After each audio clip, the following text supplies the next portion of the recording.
Bonjour, c'est Pierre-Marie, bienvenue dans French by Ear, Fransugo no Kikitori, pour un nouvel épisode de niveau intermédiaire.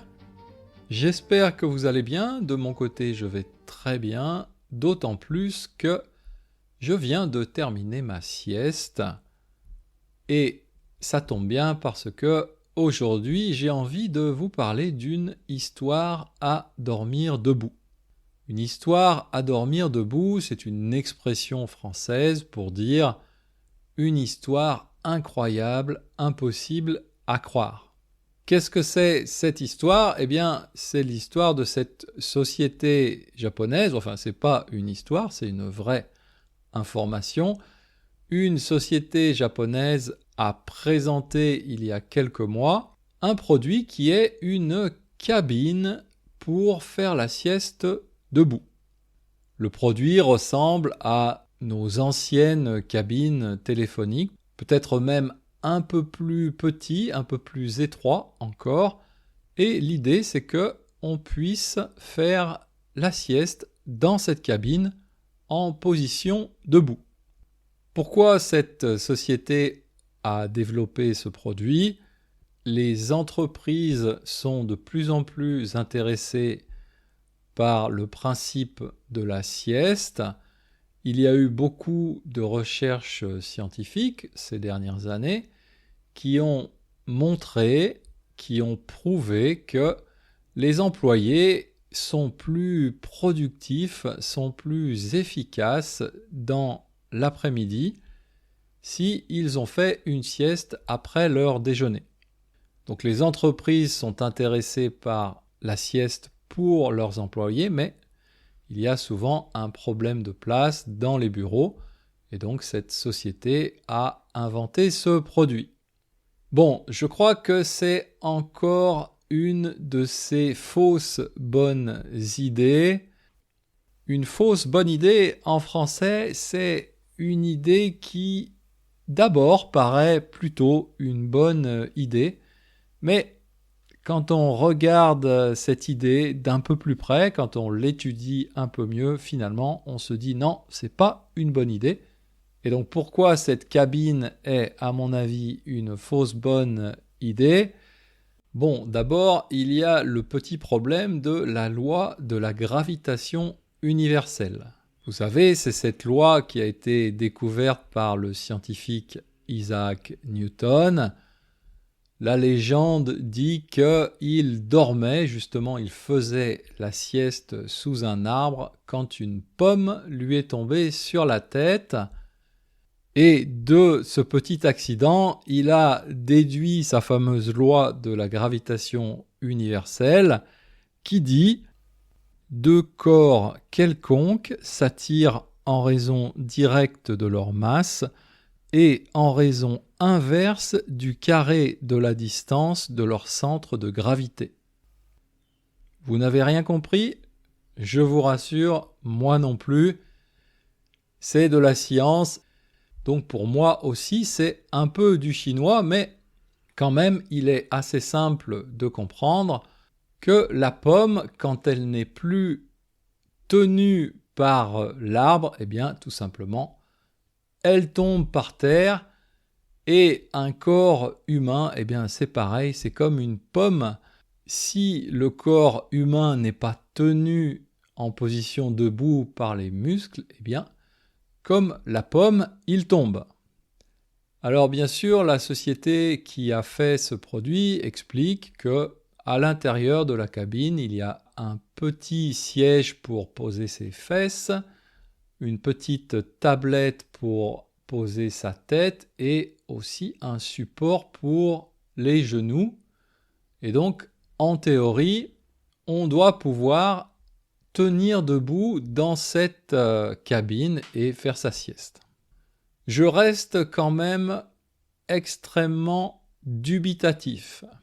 Dubitatif, ça veut dire que j'ai des gros doutes, et c'est même carrément un euphémisme parce que vraiment, je ne crois pas que cette innovation, entre guillemets, va marcher. Pour faire une bonne sieste, il est important, bien sûr, que le corps entier se relâche, mais pas seulement le corps, il faut que l'esprit aussi se relâche. Et à mon avis, dans cette cabine, si on ne glisse pas, et même là-dessus j'ai un gros doute, je pense qu'on va quand même avoir peur de glisser. En plus, il faut quand même avoir envie de rentrer dans ce tout petit espace fermé pour faire sa sieste. Il ne faut vraiment pas être claustrophobe. Donc je pense que les conditions de relâchement mental nécessaires à une bonne sieste ne sont pas réunies. À titre personnel, je suis progressivement devenu une sorte d'expert de la sieste, puisque j'ai la chance de travailler chez moi la plupart du temps depuis quelques années maintenant. Donc j'ai la possibilité assez facilement de faire une sieste à la maison après mon déjeuner. Et donc depuis quelques années, j'ai perfectionné ma technique de sieste. Je suis devenu presque un professionnel de la sieste. Et si je devais donner les critères de réussite d'une bonne sieste, bien évidemment, le premier critère, c'est d'être en position horizontale, en position allongée.